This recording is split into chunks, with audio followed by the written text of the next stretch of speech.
نون ساکن اور نون تنوین میں اظہار کرنے کا طریقہ۔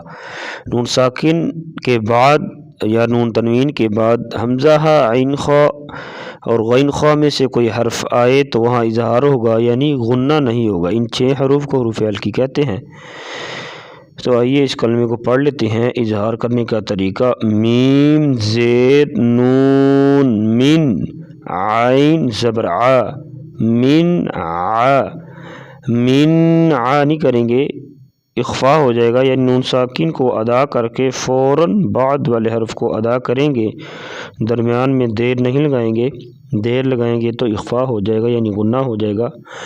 میم زیر نون من، عین زبر ع، من ع، ذال زبر الف ذا، من عذا، بعد زیر بن، من عذاب، وقف من عذاب۔